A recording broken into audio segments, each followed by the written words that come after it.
like hype each other up. Like, you ready? Yeah, ready? Are y'all ready? Are y'all ready? Are y'all ready? Let's do this. Yeah. Okay. Okay.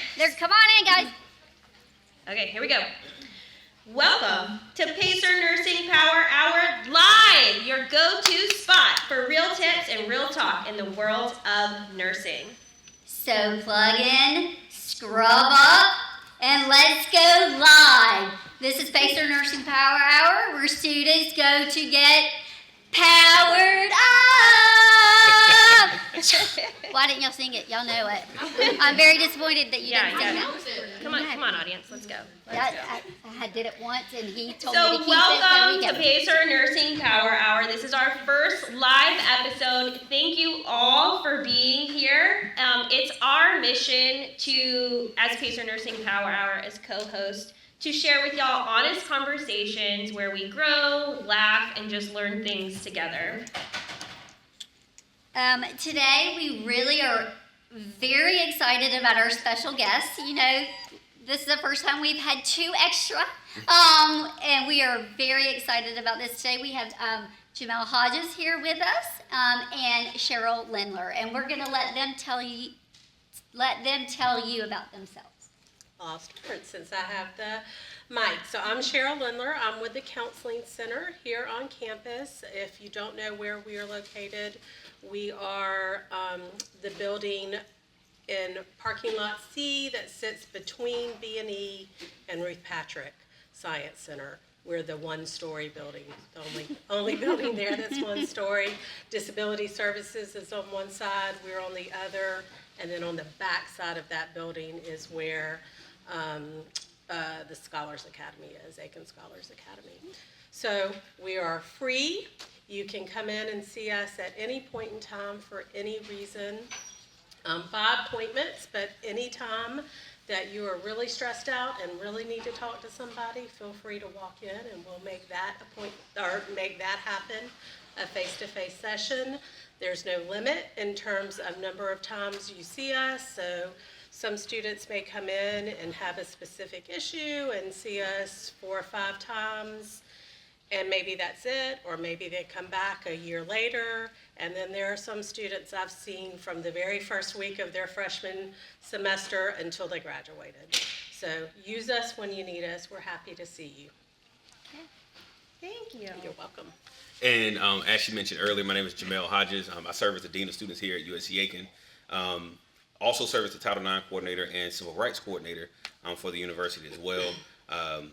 I pretty much live my entire life in the Student Activity Center, in the Student Life Suite. If you walk into the suite, my office is the first door on the right. I usually have my door wide open. The ambiance is really nice now. I've gotten some LED lights and things like that. So it's a lot more friendly. Yeah, it's definitely a vibe. I like that definitely a vibe now. But if there are any issues that you have, feel free to walk in. Have a conversation with me. I work a lot with the Counseling Center. I actually walk students to the Counseling Center if they express that they want counseling and want to talk about some of the issues that they're dealing with on a day-to-day. So my door is wide open as well. Awesome. Thank you so much. So to get this started, we want to get y'all's opinion on some things. So we have a question for you guys. If y'all will just raise your hand. If you have ever said no in a situation where you really wanted to say yes. Backwards. I said that totally backwards. Put your hands down. You've never done that. I'm kidding. Have you ever said yes when you really, really needed to say no? Yes. Yeah, everybody, right? That was my bad. Dyslexia at its finest. That's your I role. was the problem. Okay, raise your hand if you've avoided a difficult conversation this month. Yeah. Now raise your hand if you've apologized for something or someone just to smooth over conflict. Yeah. Yeah.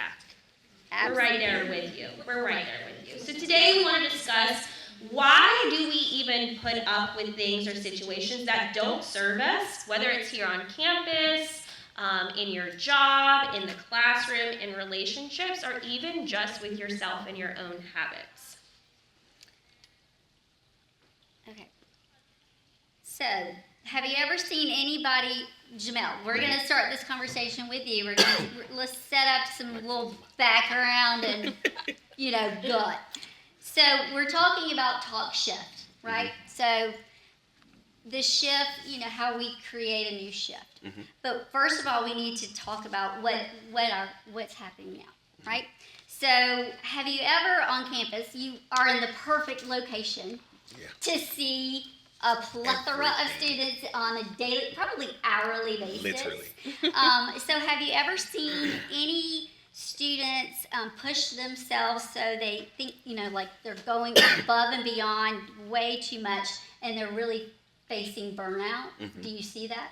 Yeah, I see it quite often. A lot of our students, because we're such a small campus, a lot of our students are part of multiple student organizations. We're talking some who are presidents of multiple student organizations as well. So a lot of the time, what we typically see is when students are overly involved, right? And there is a such thing as being overly involved. They reach the point where they have to make a decision. Are my classes the priority, or are my student organizations my priority, or are my personal relationships my priority? Is my job where I make money? Is that the priority? Because now at this point in time, there literally isn't enough hours in a day. We always tell students, like, there's enough hours in a day for you to get your work done. There's enough hours in a day for you to do anything you want to do, until they find themselves in a space where there really isn't enough time in the day.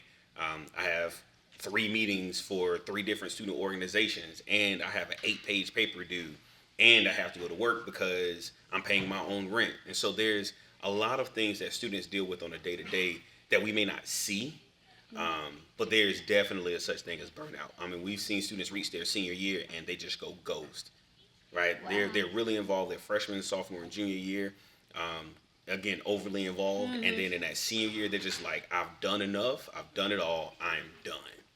Yeah. So I hear a common theme of overcommitment. I'm definitely guilty of that. It is hard for me to say no to certain situations. Do you see a common thread of like people pleasing amongst a community or students in general?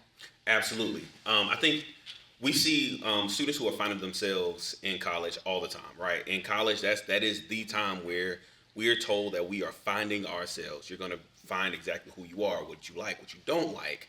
You're going to find your voice. A lot of the times when students come in their freshman and sophomore years, they don't have that voice yet. And so when someone asks them to do something, they are looking at it as an opportunity, which is a positive thing. But they oftentimes don't look at their capacity to accept that opportunity, to take advantage of that opportunity. And so we've seen a lot of people pleasing, right? From my position as a administrator, if I ask a student, hey, do you mind doing X, Y, and Z?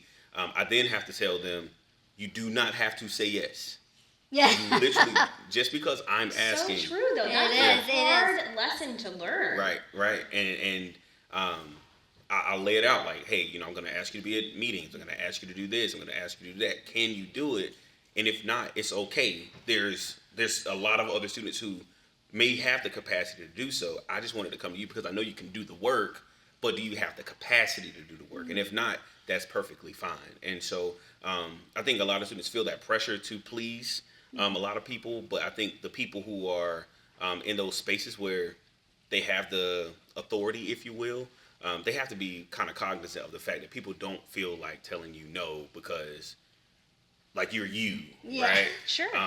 But we have to tell people, hey, you, or students specifically, you literally can't tell me no, right? Like, I'm not Superman or anything. I'm not God. Sure. Right? Tell me no if the answer's no. Yeah. Now, do you think these things of overcommitment, people pleasing, therefore leading to burnout, can that lead to creating a toxic environment, a toxic group, or a toxic work life, school life, things like that? Every time, right? Every time. And the toxicity can come in many different ways. Sometimes individuals lash out at those who are closest to them because they are so overstressed, right? They communicate with people in ways that they would never communicate with them on a regular basis or on a typical day. A lot of times we see students withdraw from everyone. I've literally watched the student be really involved an entire semester, do everything, and as soon as that commitment is done, ghost. No one can reach them. No one can call them. No one can, like, no one's seen them. They're literally going to classes, locking themselves in their room. No one sees them for weeks. Oh, wow. That's really stressful. Yeah. It is. I hate It that. is. And so a lot of the times it's because the students aren't telling us no, or they're not telling their peers no. But then also they found themselves in situations where they feel the responsibility is all on them for the success of whatever they're a part of, whether it's a student organization or a group within a classroom setting, or even at work, right? If I don't work, my family may not eat, right? Things like that. And so when they feel that responsibility, what I've seen is sometimes that responsibility gets too high for them to actually manage, and something then has to go, right? Something has to be cut, and a lot of the times it's the people who are closest to you that end up going, and sometimes that damages relationships for the temporary. Unfortunately, sometimes it damages those permanently. Permanently. So I know we talked overcommitment, people pleasing. It kind of creates this group kind of work and toxic work environment. I completely lost my train of thought with that. man. That's not normal, right? That's normal, very normal. So, I just for what kind of recommendations would you give to a student if they come to you and they said, you know, I went to this group meeting or club organization meeting and it was just really bad. It just made me feel very uncomfortable. What would you do? What would you tell them to do? So I want to, well, I guess this could go a couple of different ways, right? Are you already part of the student organization? Are you already in leadership in that student organization? Or is this a new student organization that you're looking to join and you didn't feel comfortable in that space, right? So in the first instance, if you're in a leadership position in that organization, my first thing would be, well, what happened, right? What made you feel uncomfortable? Have you communicated with your team members that you're uncomfortable? And have you talked about solutions to ensure that that doesn't happen again in the future, right? For a student who is not a part of the student organization, right, and they're just coming into this space, and they're, you know, they're like, hey, you know, this was kind of a weird interaction. Well, in reality, it's a choice to be a part of that student organization. And every student organization isn't for every person, right? And so if you go into a space and you don't get the vibes that you're looking for in that space, you don't have to occupy that space, right? Although, yes, you are entitled to that space, but you don't have to be there. It's literally your option.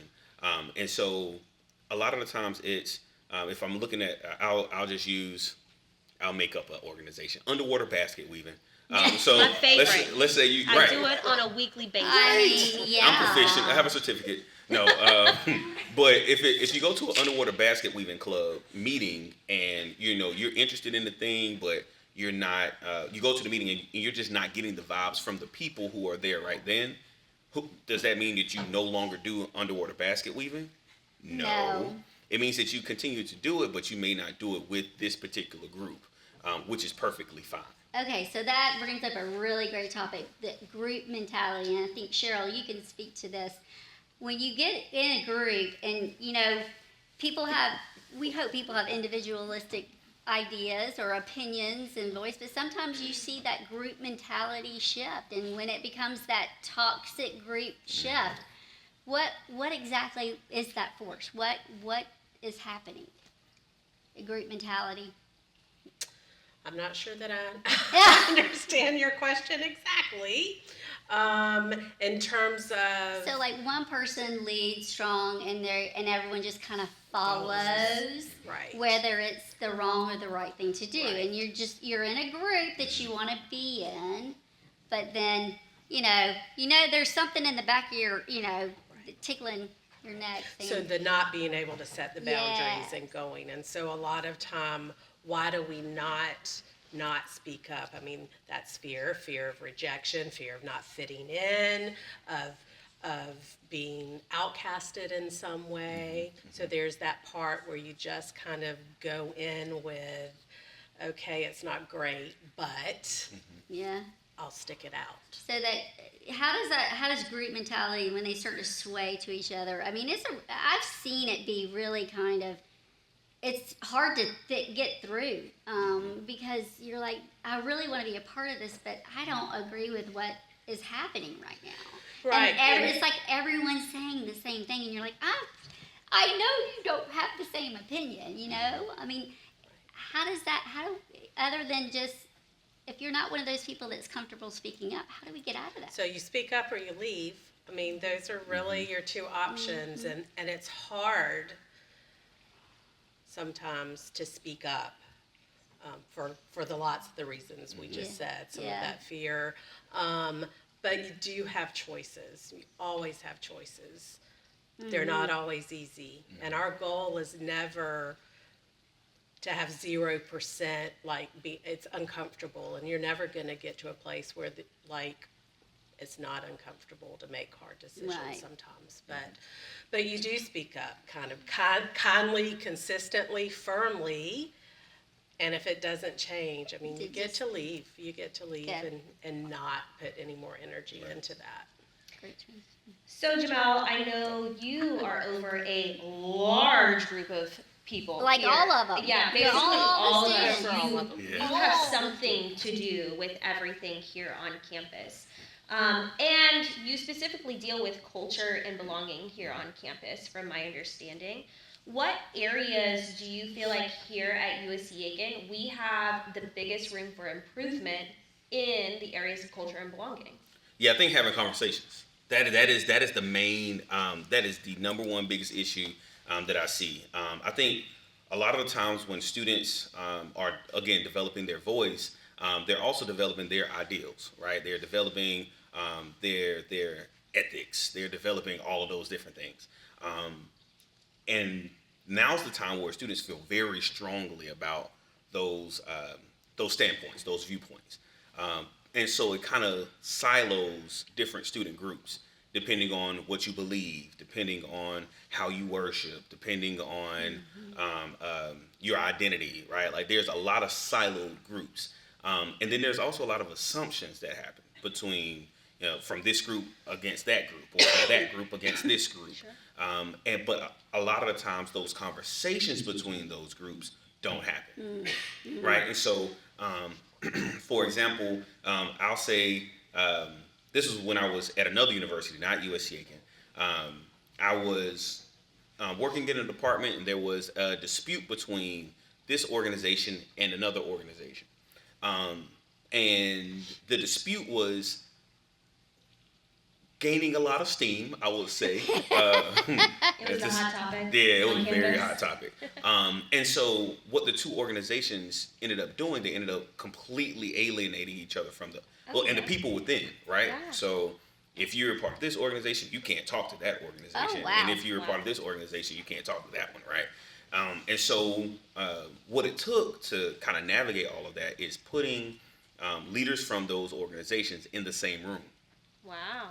And so administratively, we did facilitate that conversation to determine what it was we were going to do to move forward, right? But some of those things don't have to happen administratively, right? They can happen socially, organically, right? If there's an issue or something that you're confused about or something that you believe that is wrong, right, and you want to address it, you can just have that conversation. And I just don't feel that a lot of students have that. They don't feel empowered to have that conversation, or they feel the best way to deal with it is to avoid it. But that avoidance doesn't do anything but perpetuate the issue. Yeah, that makes sense. And so that's the number one biggest issue we have. I was a student here at USC-Aiken moons ago. See, look at that fellow alumnus. But then at that point in time, we really didn't have communication issues. If there was an issue with another organization, you kind of hashed it out and figured out how to move forward. Yeah. Now it's kind of like, well, I got an issue with you, so we just go to our corners and never speak to each other again. And now that becomes an organizational thing as opposed to a personal thing. And so it is very difficult to navigate. So then there is the group mentality again. It's fine. Well, we say all the time, you have to be comfortable with being Uncomfortable. uncomfortable, especially in our professions of being nurses. Right. We say all the time. I mean, there's even words Kennedy doesn't even like to say that she's uncomfortable saying, but I wrote all I over the keep board, saying too. the words so that she'll become comfortable with Nope. them. Nope. And it's the same concept here. We are gonna be uncomfortable in these conversations, but it's conversations that really need to happen Yeah. to move forward and see progress. And one of the things I've seen from a professional standpoint, right? There's this, I'm not going to say inability, but lack of desire to really face the person that you have the issue with. That's hard. And a lot of the times the issue is very small, Mm-hmm. right? But it becomes a big issue now that we've involved this person and that person and this person and that person. And then in the professional sphere, now we've gone to the CEO of the company to tell on someone when it really was just a conversation that you needed to have with that person. And so a lot of the issues, I always say this to all of my students, 90% of our issues can be solved with a conversation. Does that mean that you're going to agree after that conversation? No. No. But that does mean that you're going to get to a consensus of what's going to happen moving forward after said conversation. Now, that is extremely interesting that you said that, because as a nurse, I've been in the profession now, I don't even know how long anymore, but the number one reason for errors that happen in a hospital is typically due to lack of communication. Yep. So it's important that we actually start establishing those things here. So, you know, in our culture, you mentioned about that at your other school that you were at, but within our culture, are you seeing more conversations coming to the table? Are you seeing people wanting, because this, speaking as a person who doesn't like to I am not, what's the word I'm looking for? I don't like. Confrontational. Thank you. That's the word. That's a big word. I'm in charge of shaping minds. I don't like. I don't like to confront. My sister's the lawyer. She's the mean one. I'm the nice one. I'll come, put a Band-Aid on you. So that's very hard for me to say what I need to say. But I'll go home and, yeah. So what was my original I don't question? know. I have no idea. I have a question though. Oh, go ahead. So I love how we've talked about this group mentality and moving forward as a group, and I totally agree. I think the most important thing is starting conversations to change that group mentality. Yep. But I also think there's an individual component to it. It starts with the individual. It starts with the individual. If we're not comfortable having a conversation, it's not going to happen, right? Yep. So why, Cheryl, I direct this question to you, why do we put up with stress? Why do we put up with conflict as individuals? And I'm totally guilty of it.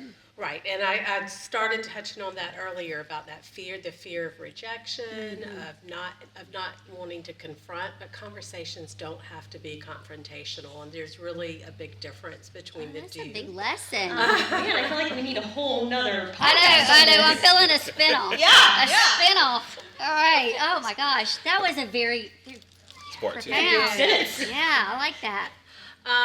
And then, perceived like nothing's going to happen, nothing's going to change, I'm not going to be heard. So just that perception that if you do speak up, it's not going to be heard, nothing's going to change, or that it's going to get worse for you, right? Right. That there's Yeah. going to be Right. retaliation in some way, or that just your situation's going to get worse. So many decide just to be quiet. That makes sense. That makes sense. So how, if we chronically put up with stress and tolerate what's going on as opposed to doing something about it, how does this impact our well-being as a human, as a whole? Yes. So anxiety is probably number one on that list. Guilty. Yes. So you carry around this level of anxiety every day that's just always on edge. Gets worked up in other ways, certainly physically, headaches, stomach aches, your whole immune system gets out of whack when you are way stressed. Those are the two biggest, I would say. Sleep, appetite, all those things get impacted.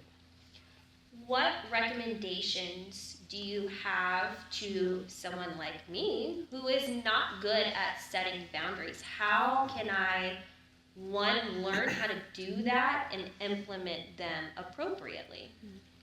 Right. So practice. Okay. Yeah. My husband's not gonna like this. You know, start small. But a boundary just needs to be really clear and concise. Like, you don't need a 15-minute story leading into the boundary you're gonna That's what I'm set. saying. Like, it Listen, just yeah, needs you're to right. be, said calmly, kindly, but set. And then you need to be consistent with it. You can't set it, and then the next time that boundary gets crossed, you okay, whatever, it's fine this time, and it's fine the next time. But then the fourth time, you're not okay with it. Like, if you've set it, you've got to consistently keep it. And then, again, going back to the comfort, like, it is hard. You're not going to be comfortable doing it. But our goal never is to live a life with 0% discomfort in it. I mean, this is not the most comfortable thing in the world for me today, right? Yeah. Like, there's always just stuff that makes us a little stressed, makes us a little anxious. But boundaries are important. It keeps you healthy. You're worthy. Your needs are valid, and so making that boundary for yourself is so important. So I love how you talked about we're gonna have a little bit of stress in our life, right? Yeah. So Keegan's and I recently we went through U101 training. Love it, love. But Mila Paget, we learned something very profound from that training session, and we say this to each other every day. And I never thought about it, and I want your perspective on it.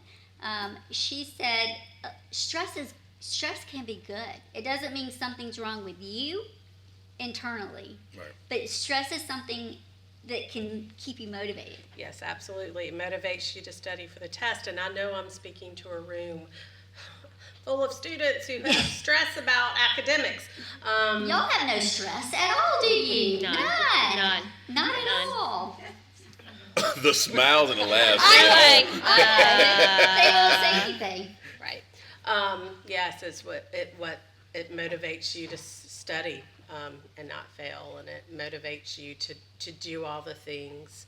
So some stress, that's actually called eustress, EUSTRESS. Oh, there's a the name? good Oh stress. my gosh, there's a name. There is. Learn something every Is day. somebody taking notes? I'm just kidding.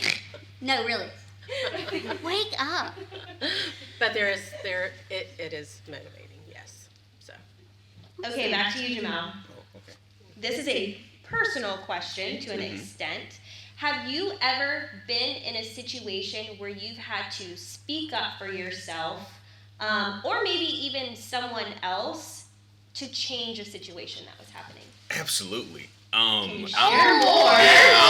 He leaned in. Okay, let's go.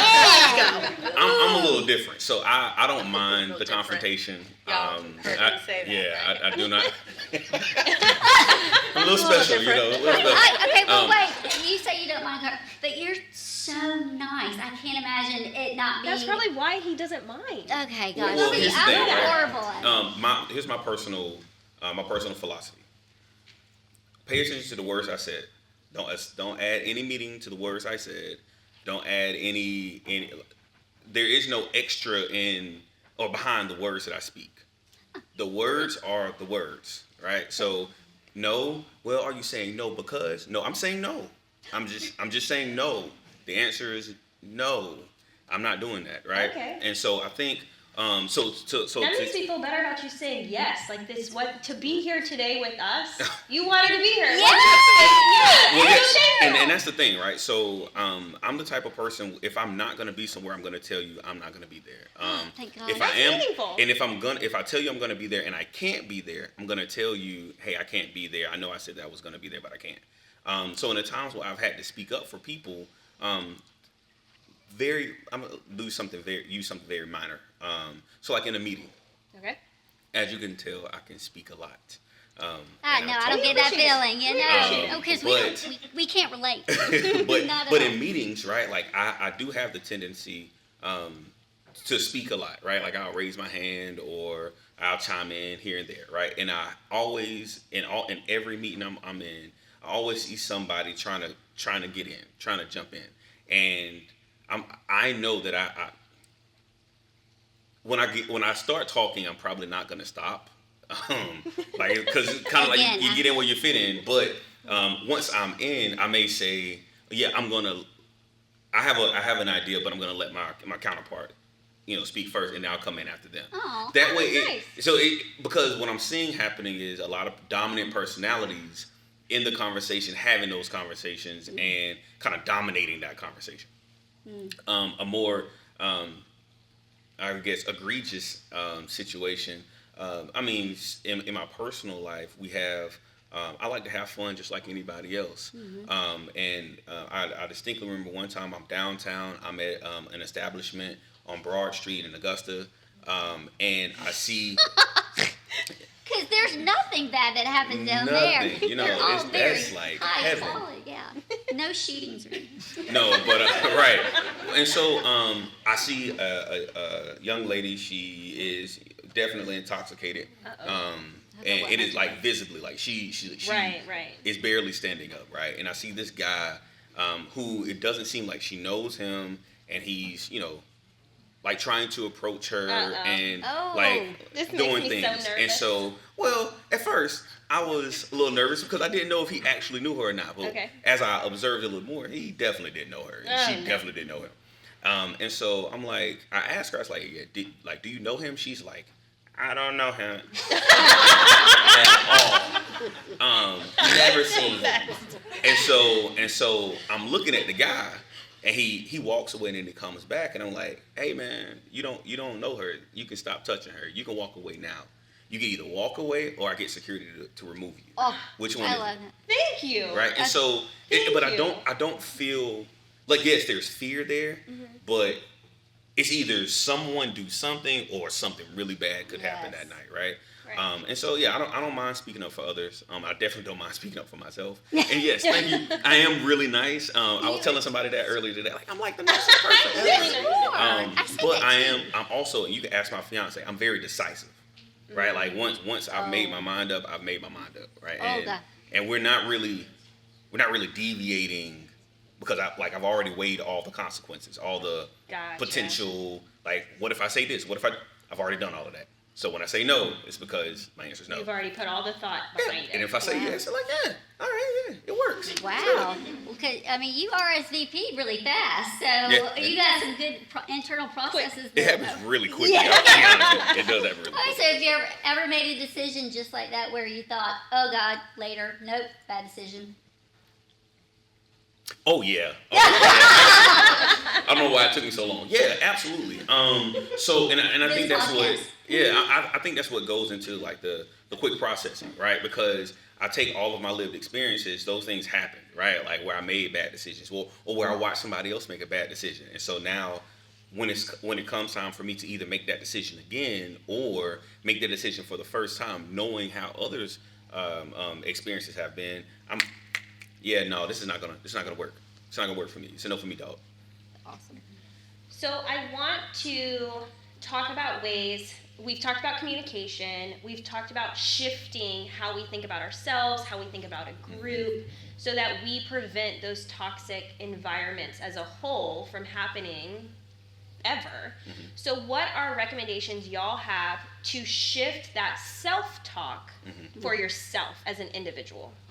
And I'll go first, and I'll let Cheryl go after me. But first things first, don't think that everybody's the enemy, right? Just because you're on opposite sides of an issue doesn't make them your enemy. Yeah. It just means that they are thinking about something differently than you think about it. When you go into a conversation and you are not coming in the conversation on the defense immediately, you'll realize that it's not really that hard to have the conversation. And usually, in my experience, once you address something with somebody, they either didn't see it that way, or they weren't thinking about the same thing that you were thinking about in the moment. Once they understand that, now they can adjust for the future. But a lot of the times, what we see is a lot the the negative confrontation, where you've now like attacked, and now you put the other person on the defense as well. So they're already just gonna say something, Right. lash out. Right. And so I think thinking about it, sometimes even writing it out before you say it, and looking at how does it come off? Maybe asking for advice. I think those interpersonal relationships can be very tricky. Excuse me. You have those platonic relationships, right? It's just going to be your friends, and it just is what it is, right? But then when you throw romantic situations in there as well, it's like, how do I handle this, right? I need to address this, but I don't want them to leave me. But I mean, that's how. All right, you did warn me that you saw that. I wanted to be But that's how like relationships grow, right? You confront somebody and you have a conversation, or you address an issue, and now they know how to move in the future with you, as opposed to you say nothing and you're just bottling it all up, and then at some point you're like shaking up Coca-Cola, ready to bust, right? And so I think those are some things that people really have to recognize. It's on the front end, don't immediately go in on the defense.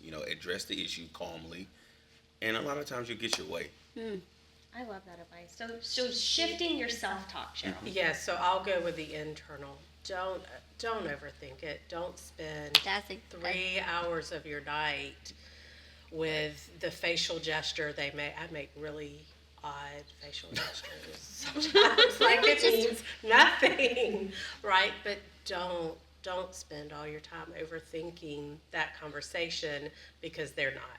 Right. They're not spending their time thinking about that conversation again, and you've thought about the inflection of assuming it's face to face, the inflection of their voice and a weird facial gesture, or that there was a pause in the conversation and it was silent, and you're absolutely certain. You did this to me.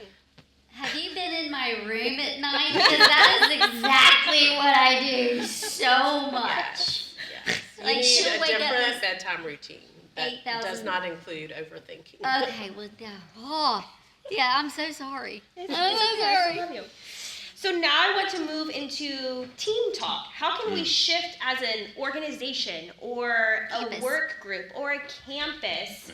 How can we shift the talk as a whole?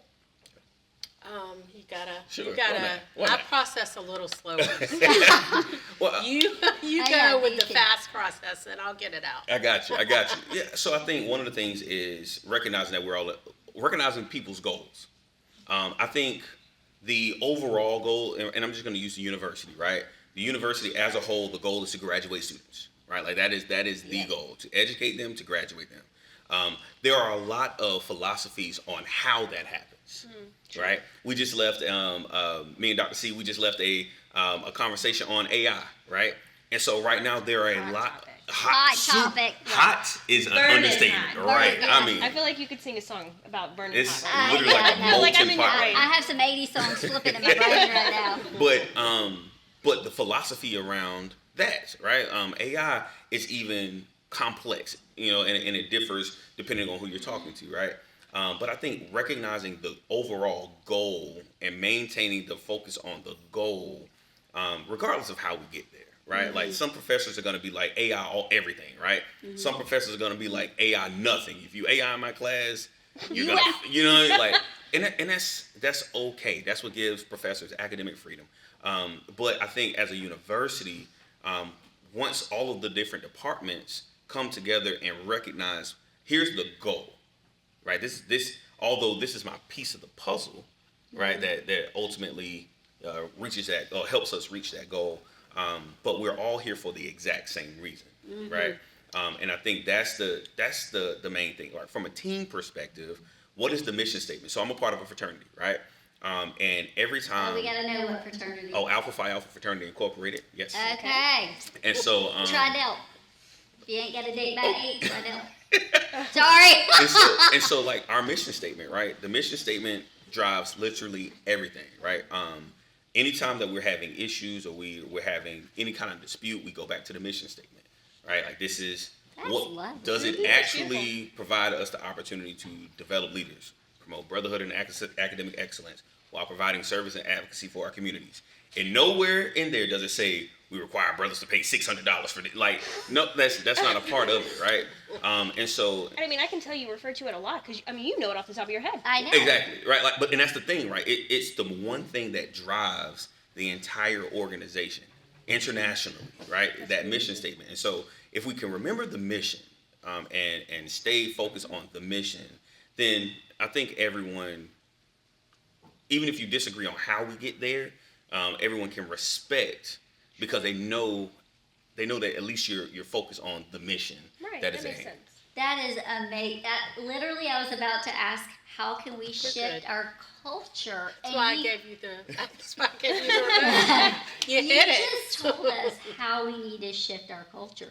Basically, we know what our mission is. We just need to live, eat, and breathe it. And because we're all on the same page. And if we're Yeah. not on the same mission and the same page, we need to go find another one. Right. I can't agree more. If you look at like a lot of our like larger institutions, they rally around that entire. It's a institution wide mission. You know, MIT is MIT. Oh, yeah. They're not trying to be UGA or USC or UCLA. Like they're MIT. Harvard is Harvard, right? And they're going to be really great at being or University of Oregon is University of Oregon, right? I don't even know there was a school. Oh, I don't yeah. go anywhere that far over there. Or But- up north. But the thing that grounds them is their mission. And I think from a USC Aiken perspective, we have always, I'm not going to say struggle, no. But I think USC Aiken, because it's always in this period of growth, USC Aiken is Yes. always in a period And of we're growth. growing big time. Exactly. There's a propensity to get off the mission because we're growing at such a rapid capacity. But I do think once we always focus on the mission, then I think we'll be fine. Oh my gosh. I think that's great. That's perspective. Yeah, great amazing. perspective. Like, I have a new idea, Dr. C. I'm going to bring it to the table. She's like, Look at- great. like, oh, the- She hates to hear us come down the hall. Okay. We have made it to my favorite Yes, part of our episodes. we do them right, every I'm episode. afraid. Drum roll. Okay, are y'all ready? Yeah, we're leaning in. Getting Yeah, a we're little leaning it. nervous. Let me shift a little So bit. we can take turns. Okay. This is called Stethoscope Hot Takes. It's rapid fire questions. Don't think, well, he's going to be good at it because he You're doesn't gonna be think. great. I mean, Yeah. Right. We're going And there's to. going to be a pause. It's totally okay. Acceptable. Acceptable. But the first thing that comes to your head when I ask you the question, blurt it out if it's appropriate. I mean, well, It is, you it just is. eliminated me from responding Yeah, to that's that. why we don't have the microphone. Okay. All right, you ready? Let's go. Think about the hardest conversation you've ever had to have. How did you muster up the courage to have this conversation? Yeah, it needed to be had. I mean, it is what it is. I say that like 30 times a week. I promise you. It just is what it is, right? And so I come in, have the conversation. I mean, the conversation has to be had. I know, gosh, I'm like, a weenie, gosh. oh, I'm nauseous even thinking about it. Yeah. Yeah, okay. Okay, you ready? You ready? You ready? Yeah. What is the best opener for a tough conversation? Let's have a talk. Yeah! I think somebody Let's let's have have a talk. Oh. My children don't like to hear that, by the way. Oh. It's good No, though. mine is Because my mine is husband's. gonna, no, I'm gonna. Wow. Let's have a talk. Let's have a talk. Okay, next. What boundary do you see students struggle with the most? Oh, that's a hard one. The Oh. most. Oh, they have to I know. realizing that everybody doesn't have a right to be in their lives. Oh, yeah. That is the biggest one. You, right? Dang. you got the crowd He's like involved. dropping. You're Like, welcome. Yeah. let's No. just give them both. Take both microphones. Just take No, them. but that's huge, right?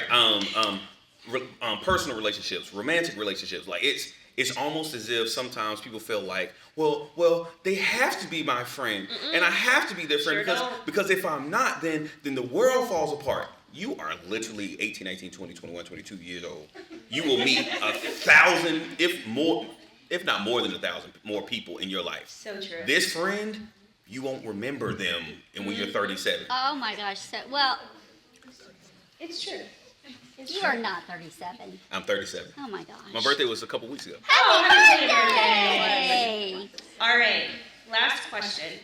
What's the number one recommendation you have for someone who is struggling with stress in their environment?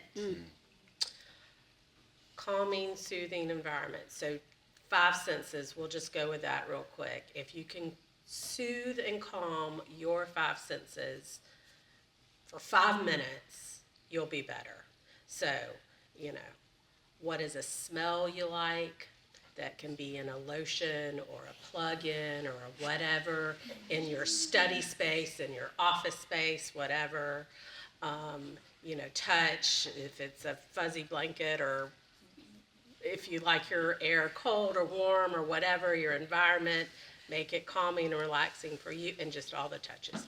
Taste, nice, soothing, warm drink, whatever, but your 5 senses, calm them and relax them in your workspace, in your room, before bed, all that. Ice cream. No, Yeah! It's good. I think that is great advice. See, now that would stress me out because I worry about all the calories that are staying put while I go to sleep. That was a joke. I don't even eat ice cream. For someone like me, and it's scary, I probably should set a weekly appointment, just have a standing appointment, who can't get out of their brain. Because we've had this discussion on a previous episode where I call her essential oils and I'm pharmaceuticals. She meditate. And I can't do those things when I have to be quiet. So for instance, an example, the breathing, the 3, what is it? I taught her box breathing. Yes. Okay, She so can't do it. But she You know can't what's turn her the- brain off. But So how what's do you- happening in my mind is that I'm stressing out about, am I breathing in enough or fast out fast, because you're timing yourself, so I can't get out of my brain. So what do you tell people like me who can't get out of their brain? Well, do some do some physical things, right? Instead of, like, you can't meditate because your brain's all over the Yeah. place. But box breathing, you can't count to 4. No, it's stressing out. Like, am I breathing in long enough, or am I exhaling too quick? That's You're what's just happening. counting to 4. I Like, don't. however Am I fast- using a Mississippi in between them? That's what's. Am I doing I'll keep it right? practicing with her. We'll practice. We'll practice. I'm gonna chime in really quickly. So something, and it's just something that, for me personally, that always helps. I do something that doesn't require me to think, something that comes instinctively, right? It removes the thinking, or it changes the type of thinking. So, for example, so I played football when I was in high school, right? And I played flag football for like 10 years after Oh, college. you're one of Wow. those. Yeah, I was one of those. But like, I told my dad, and he finds it very interesting. I was like, the single most calming place I have ever been is on a football field. Oh, really? It comes instinctively. Yes, I'm thinking, but I'm thinking differently. But I'm not thinking about the problem, right? I'm not thinking about any of that, and I can now come back and put fresh eyes on it because I haven't thought about, oh, I got to send this email and I don't know what words to say, right? It takes my mind into a different space, a more enjoyable space. But I'm also like working towards a goal. And even when we lost, because we did that a lot, but even when we lost, it was still, I guess, relaxing. Even though my body hurt afterwards, it was still relaxing, right? Mentally, at least. Yeah. I don't know if you had something Okay. else. Awesome. Physical, that's Yeah. that Physical. all. Physical. Didn't Make y'all it beat physical. some stuff in in front of the sack today? Yeah, today Oh, yeah, they we were had, beating up a car. Yep, we had So if y'all did that, I the hope, wreck the car that was situation. fun. How did I not get that memo? You would have been a pro. You would have been. Gosh, I want to beat something so bad. Oh yeah, you would have loved that. Do they have like A sledgehammer. okay, Dreams coming true. right dreams there. coming, but I missed We'll it. bring it back. We'll bring I it back. missed it. Well, we feel like awareness is the first step into shifting this conversation and changing the culture we are a part of every single day. And then, of course, like you said, conversation is step number 2. We want to thank you both for joining us and Thanks for having thank everyone for coming today and joining this conversation. I don't want to go. Do we have to go? I don't want to go. If I know y'all want to go. If you want to have further conversations about any of the things we discussed today, you can always reach out to the Counseling Center and, of course, reach out to Jamel at the Office of Student Affairs and Belonging. As always, join us on YouTube, Spotify, And Apple, Facebook, Facebook. and Instagram weekly for all of our episodes. And as always, thanks for scrubbing in. with us.